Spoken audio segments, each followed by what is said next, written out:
Hello guys, welcome to Info Chess. So in this video you will be seeing the variation 3 of the Albin counter Gambit. So in this variation the game starts by d4, d5, c4, e5. It's common pretty guys. These two moves are very simple and very common in every variation. You will be seeing this. I mean, in every variation of the Albin counter Gambit, these two moves are simply common. So now here white plays c into d5. Now black plays queen into d5.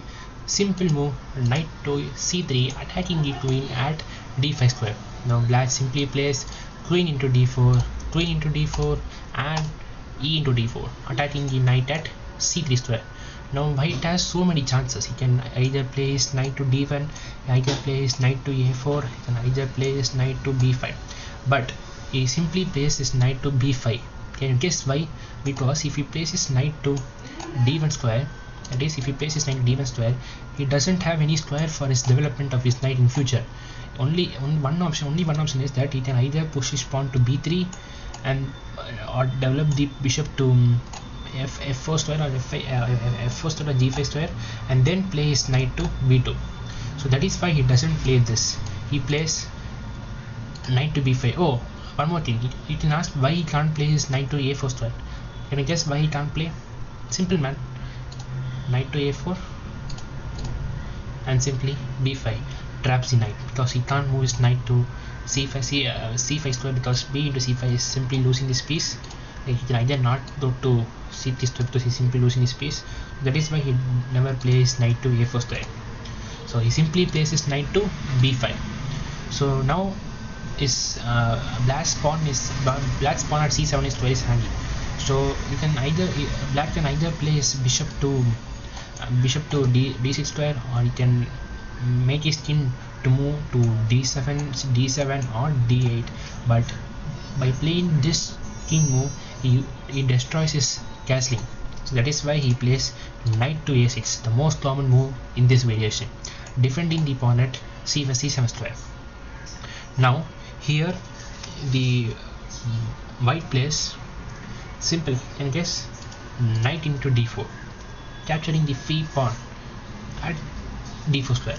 Now why black simply plays c5, attacking the knight. This is usual die, because if you capture the pawn and there is a piece which is going to be attacked by enemy's piece, you simply play it.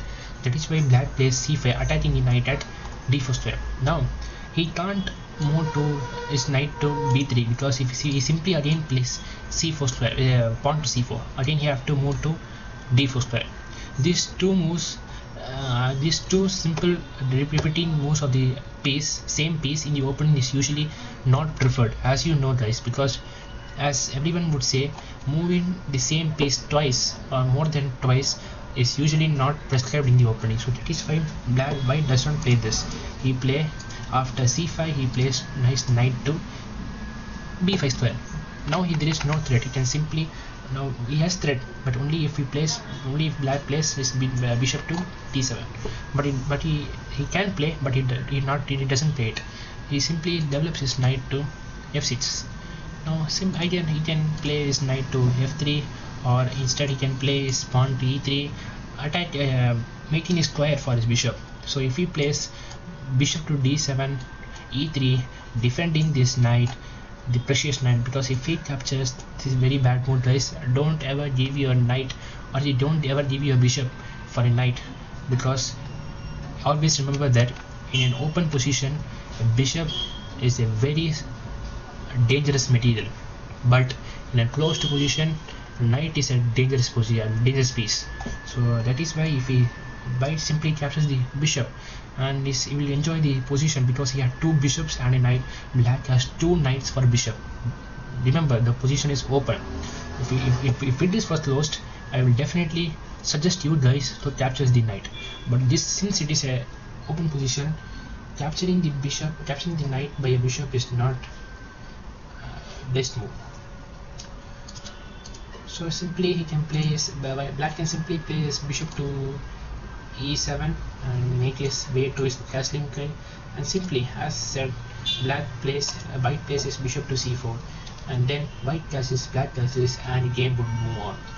So this was the variation from this was the variation 3 from the Albin counter Gambit. So let's see in the next video. So remember guys, the next video is very important. This is the most important variation in the Albin counter Gambit, which is also known as last card trap. So it will be seen in the next video. Until then, bye and tata.